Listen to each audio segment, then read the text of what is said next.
O pessoal falando de, cara, linguagem neutra. Qual a opinião com certeza. Traz um professor de português que tem que falar sobre a linguagem neutra. Tá muito falado nas últimas semanas, né? Estavam com um projeto de lei ou estavam forçando alguma coisa e eu não sei em que pé que tá isso. Você tá por dentro?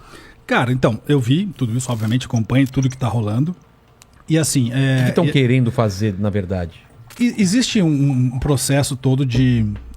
Cara, eu vou separar as coisas, tá? Assim, pra gente poder entender bem. Existe uma coisa chamada língua portuguesa padrão, que é a parte técnica, que é a parte do estudo da língua, certo?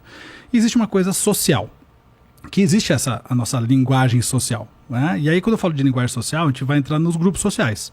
Então, por exemplo, se você faz parte do grupo dos boleiros, tem uma linguagem própria dos boleiros, que é a linguagem falada entre eles ali, termos que eles usam.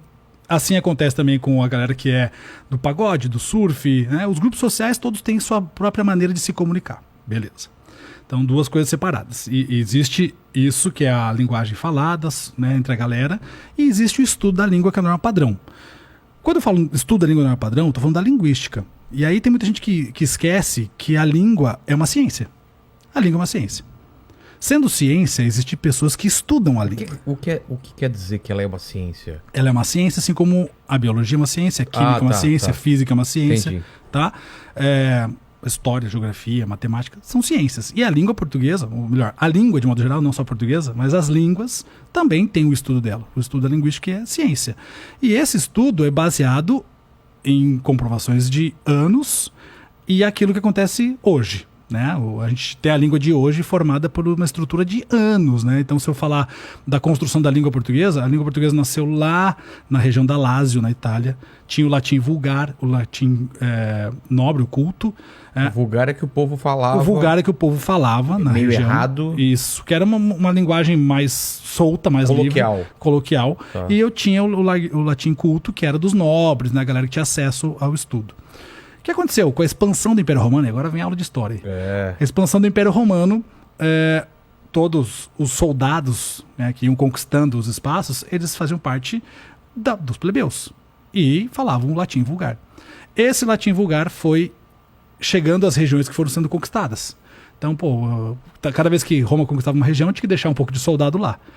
Esse latim vulgar desse soldado misturava com os dialetos daquela região e ali surgiu uma nova língua. Assim foi acontecendo até chegar na região de Portugal e Espanha ali, que é a região ibérica, e surgiu uma coisa chamada galego-português, que foi logo no sul da França ali, certo? Que foi primeiro momento de uma língua. Do galego-português saíram 3 línguas, que foi o francês, o espanhol e o português. Caramba! Essas 3 línguas surgiram daí. E aí, obviamente, né, depois o Império Romano foi perdendo força e tal, os soldados voltaram, mas a língua ficou. E essa língua lá de Portugal, né, de sei lá de quantos mil anos atrás, que veio depois de muito tempo para cá, e chegando no Brasil, lá com toda aquela história, a gente já sabe, né, de Pedro Álvares Cabral, juntou com o Guarani, do índio que estava aqui, depois, né, não vou chamar de excursões, mas um momento de escravidão que trouxe os escravos da África para cá, escravizou os africanos e trouxe para cá, misturou também com os dialetos africanos. Toda essa mistura fez a língua portuguesa acontecer. Beleza. Aí muita gente fala assim, mas a língua portuguesa foi se transformando ao longo do tempo, verdade? Uma transformação natural e orgânica, certo? Normal, porque a língua portuguesa, qualquer língua é uma língua viva, né? E aí por isso que ela se transforma de acordo com o falante. E quando chega nos tempos de hoje, as pessoas falam assim, então é por isso que agora vai mudar para isso. Não, calma. Uma coisa é a transformação orgânica da língua e natural, outra coisa é uma transformação artificial. Imposta. Isso, uma mudança imposta. Então, vamos lá. Quando a gente fala da linguagem neutra, que é uma linguagem falada por um grupo social, e aí eu quero separar bem aqui. A bandeira de, olha, a gente quer ser ouvido, essa é válida pra caramba. Toda bandeira de minoria são válidas pra caramba. A gente precisa olhar para as pessoas e dar voz para as pessoas. Então, ok, é a bandeira. Mas eu não posso falar assim, olha, vamos enfiar a goela abaixo isso aqui de forma artificial. Artificialmente não funciona. Então a língua, ela vai se transformar de forma orgânica. Até onde ela chegou aqui, de forma orgânica. Essa linguagem aqui, ela é uma linguagem artificial. E aí eu vou pegar como base Ivanildo Bechara, que é um dos maiores linguistas do Brasil hoje, assim como um grande amigo meu, Fernando Pestana. A gente não pode mudar a estrutura da língua. Pensa num prédio. Se eu tirar as estruturas do prédio, o prédio rui. O prédio não fica em pé. E a língua também é assim, ela tem uma estrutura. Essa estrutura é a gramática. É a norma padrão, vamos dizer assim. Aquilo que nós temos até aqui, que foi essa construção que eu contei agora nessa historinha toda. E isso não tem como tirar os pilares agora e colocar um outro tijolo aqui que apareceu agora. Não tem como, isso não dá para acontecer. Então, assim, eu preciso entender o estudo da língua, eu preciso entender de língua portuguesa para poder falar sobre língua portuguesa. Eu, como estudioso da língua, eu posso falar de língua portuguesa. Mas se eu não conheço a língua, eu não posso falar. Então tem que tomar muito cuidado com isso, sabe? Eu acho que linguagem artificial não cabe aqui.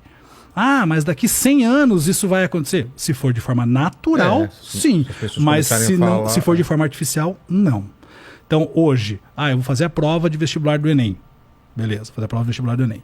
Vou escrever lá com a linguagem neutra, porque eu quero escrever assim devido ao meu grupo social e tudo mais. Cara, desculpa, mas prova de vestibular é norma padrão. Mas eu vou entrar na justiça. Desculpa, é norma padrão. Por que norma padrão? Porque todo mundo do Brasil inteiro precisa ser padronizado para que todo mundo entenda. Para que funcione como uma identidade de um povo. Então, não é querendo enfiar a goela abaixo, assim, né? Não, calma. Porque, por exemplo, vou entrar no outro ponto aqui. Geografia, né? Quando surgiu o terraplanismo? Terraplanismo, na geografia a gente sabe que não é verdade. É falta de estudo, falta de conhecimento. Antivacina, na biologia, também é falta de estudo, falta de conhecimento. Me parece muito disso, sabe? E aí é a questão também que se politizou tudo. E quando se politiza a ciência, dá ruim. Não dá para politizar a ciência. E a língua portuguesa é uma ciência, então não dá pra gente politizar também. Então, assim, as bandeiras são importantes, a gente precisa escutar todo mundo, dar voz para todo mundo. Eu valorizo todo mundo, acho que é importante isso, mas dentro da língua portuguesa não cabe essa realidade da linguagem neutra hoje, porque a norma padrão é a que vale. E se a língua mudar, ela vai mudar de acordo com a norma padrão, num processo natural.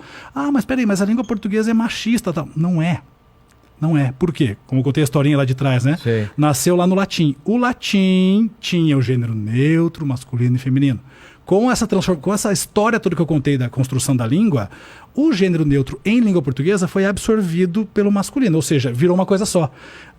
Então, quer dizer, quando eu falo assim, sejam todos bem-vindos, nesse todos tem masculino e feminino ali dentro, tem tudo junto. Então, todos os gêneros, não só masculino e feminino, tem masculino e feminino e todos os gêneros possíveis. Não precisa falar todos e todas. Porque o neutro já está dizendo que é para geral, para possibilidade de qualquer pessoa, entende? Então, assim, quando a gente fala sobre isso, eu até queria entender mais qual é a dor das pessoas quando as pessoas falam sobre isso. Precisa mudar. Mas eu preciso entender melhor até essa dor. Qual é essa dor? Essa dor eu preciso entender, mas a gente não pode pegar essa dor e querer fazer isso que só pela língua vai ser suprido. Porque a dor de uma bandeira de uma minoria, infelizmente a língua não vai sanar. É outra coisa que vai sanar. Entende? É o que eu falo. É uma guerra outro tipo de política social. Não é para ser lutada agora, tem outras batalhas muito mais importantes. Exato. De gente que é discriminada, que está morrendo por causa de raça, por causa de...